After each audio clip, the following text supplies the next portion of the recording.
لو معاه 5 قروش 1991 فدي سعرها يا جماعه عامل 15000 جنيه.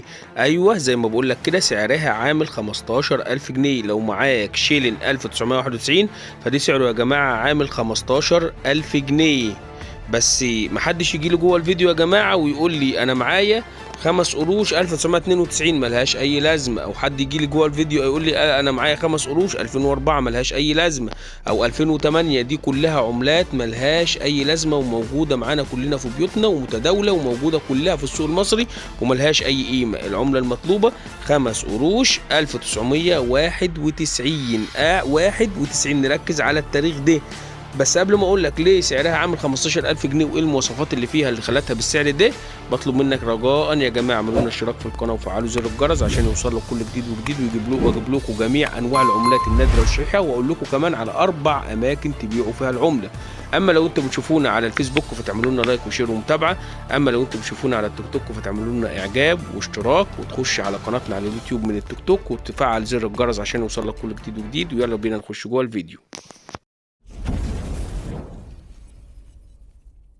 رجعنا لكم تاني يا جماعة من جديد. بسم الله الرحمن الرحيم. النهاردة يا جماعة هنتكلم عن 5 قروش 1991 اللي سعرها وصل فعلا ل 15000 جنيه. شيلن 1991 سعره يا جماعة فعلا عامل 15000 جنيه. طب ليه سعره عامل 15000 جنيه؟ سعره عامل 15000 جنيه باختصار لأن هو نادر جدا جدا ومش موجود، لأن تم صك منه كميات قليلة جدا وتم صك منه عملات قليلة جدا ونادرة، فعشان كان بيتعمل منه تجربة عشان كانوا بيجهزوه عشان يتم إصداره سنة 1992 اللي هي العملة الرئيسية، فتم إصداره للجمهور 1992 ودي العملة اللي موجودة مع كل الناس، وكان ساعتها الشيلين كبير شوية.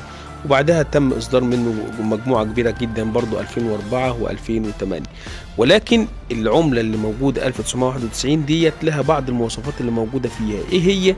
اول حاجة زي ما انتم شايفين كده اللي هي بتبقى مضلعة من الجانبين، يعني الجانب اللي مكتوب فيه جمهورية مصر العربية 5 قروش 1991 او 1412 تلاقي فيها تضليعة على الاحراف كده، تضليع نفس التضليعة موجودة في وش الشيلن بالظبط، وهو التضليعة اللي موجودة حوالين الفازة او الزهرية او العروسة زي ما بيقولوا عليها، يبقى تضليع مضلع من الناحية دي ومضلع من الناحية التانية. في المقابل العملات اللي هي موجودة ومتداولة سواء كان 1992 او 2004 او 2008 بيبقى التضليع موجودة بس عند العروسة زي ما انتم شايفين كده، ولكن في الجهة الخلفية بتبقى داير ما يدور ما فيهاش تضليع. ديت الفرق ما بين العملة ديت النادرة والعملة اللي موجودة متداولة مع كل الناس. فزي ما انتم شايفين كده ال 2004 التضليعه مش باينه جوه، انما التضليعه موجوده بس في وجه العمله من بره. تمام. العمله ال 2004 وال 2008 وال 1992 دي عمله عاديه خالص وموجوده مع كل الناس ومتداوله وسعرها بيعمل من 3 جنيه ل 5 جنيه بالكتير. اما العمله المطلوبه والنادره واللي الناس كلها بتدور عليها هي 5 قروش 1991 91 يا جماعه، هي اللي نادره ومطلوبه، ولو معاك بيوصل سعرها فعلا ل 15000 جنيه. طب هل سعرها 15000 جنيه بس؟ لا، بيتراوح سعرها على حسب حالتها. لو هي انصر بحالة الانصر زيرو بيوصل ل 15000 جنيه زي الحالة اللي موجودة قدامكم على الشاشة. اما لو هي فيها غضوش ونقرات فبيبدأ سعرها من 2000 جنيه بالتدريج كده لحد ما نوصل ل 15000 جنيه بيتم معايرتها. انا كده يا جماعة خلصت كل ما يتعلق بالعملة.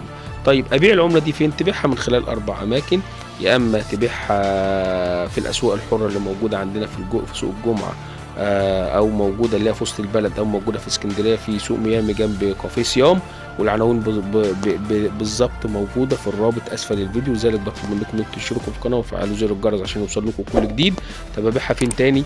تبيعها من خلال المتاجر الالكترونيه اللي هي جوميا وعلي اكسبريس وامازون والعديد من المتاجر الالكترونيه، او تبيعها على جروبات الفيسبوك، وموجود برضو العديد من الجروبات اللي كاتب لكم الرابط بتاعها اسفل الفيديو. طب نبيعها فين تاني؟ تبيعها من خلال اوليكس، في هناك فئة مخصصة لبيع العملات القديمة والنادرة، تبيعها تعرضها هناك وهيتم بيعها وتتواصل مع اللي هيشتريها منك. انا كده خلصت يا جماعة كل ما يتعلق بالعملة. فبطلب منكم يا جماعة رجاء بس ان انتوا تشتركوا في القناة وتفعلوا زر الجرس عشان يوصلكم كل جديد وجديد، وتشجعونا وتدعمونا عشان اجيب لكم جميع انواع العملات النادره والشحيحه، واقول لكم كمان على اماكن هتبيعوها فين وتبيعوها من خلالي برضه انا اتواصل معاكم واشتريها. فلو عجبك الفيديو اعمل لنا لايك وشير وسبسكرايب على القناه عشان يوصلك كل جديد وجديد. اما لو انت بتشوفنا على الفيسبوك فتعمل لنا لايك وشير ومتابعه. اما لو انت بتشوفنا على التيك توك فتعمل لنا اعجاب وتخش على قناتنا على اليوتيوب وتعمل لنا اشتراك في القناه من التيك توك وتفعل زر الجرس. والسلام عليكم ورحمه الله وبركاته.